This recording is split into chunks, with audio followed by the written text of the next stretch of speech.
The ERi-TV news broadcast crew and I, Delit Sahaya, are now ready for your daily news briefing at 10:30 local time. But first, let us catch up with the major headlines.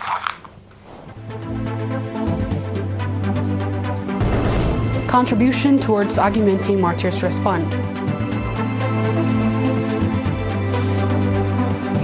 Training on organic fertilizer preparation.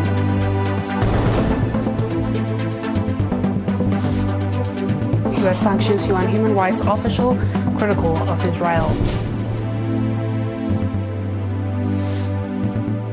And Turkey and Pakistan discuss defense industry and energy cooperation.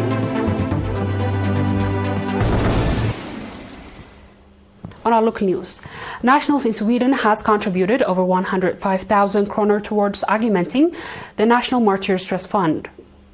Mr. Nagasi Goitom, head of the Finance of the Holidays Coordinating Committee, indicated that the Stockholm branch of the National Union of Eritrean Women contributed 2,000 kronor, an anonymous donor contributed 2,500 kronor, women members of Southern Stockholm Association contributed 5,000 kronor, and Hasbi Kesta Akala Women's Association contributed 5,600 kronor.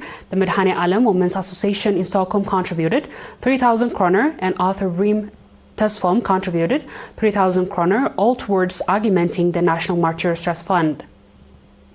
Furthermore, Ms. Gannet Tawalda contributed 5,000 kronor in the name of her martyred brother. Ms. Imnet Takhle contributed 2,000 kronor in the name of her two martyred brothers. Hewan Decoration Center contributed 14,000 kronor, and the Eritrean community of Hasabli Volingli contributed 3,000 kronor.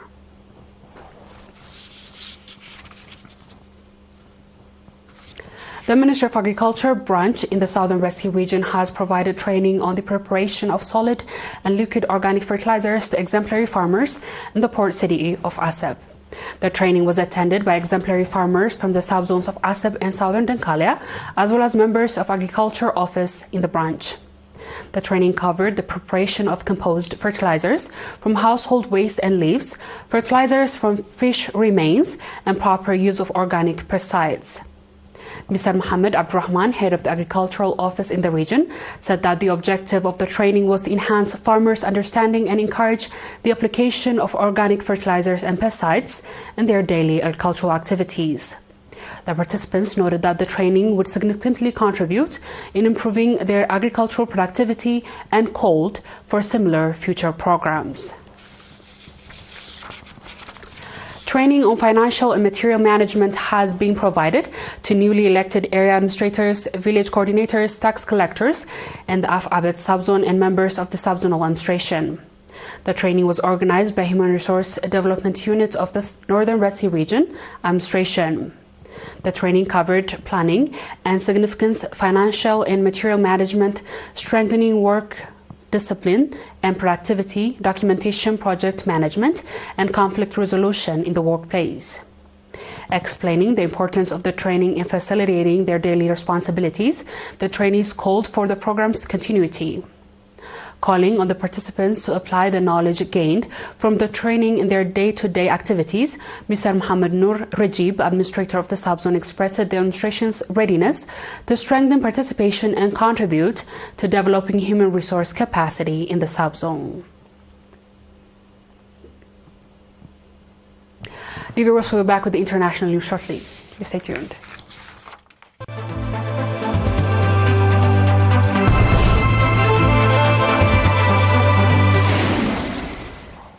Welcome back.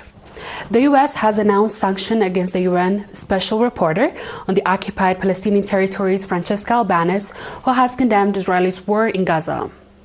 In a post on X yesterday, U.S. Secretary of State Marco Rubio said the measures is the response of the Albanese illegitimate and shameful effort to prompt the International Criminal Court action against U.S. and Israeli officials, companies, and executives.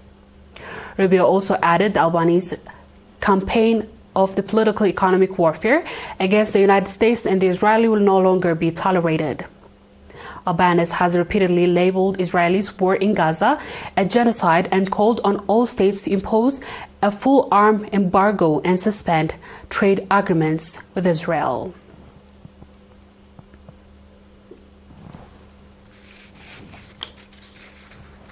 On our last news, Turkey's foreign and defense ministers discussed cooperation in defense and energy with officials in Pakistan during a visit in Islamabad on Wednesday, 9th July.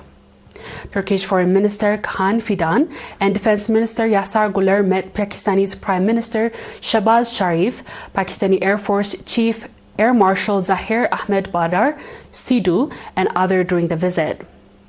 In a statement after the talks, Turkey's Defense Minister and Turkish Defense Minister Guler and Pakistan Air Force Chief Sidhu discussed regional defense and security, as well as areas of cooperation in the defense industry.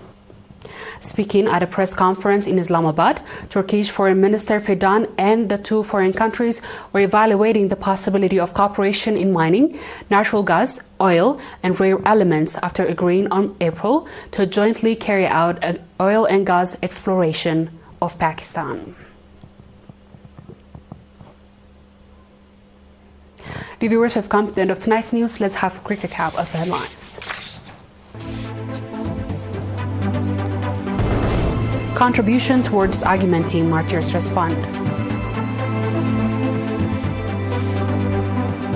Training on organic fertilizer preparation.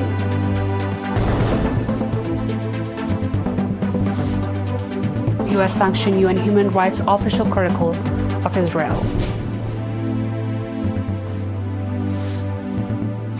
And Turkey and Pakistan discussed defense industry and energy cooperation.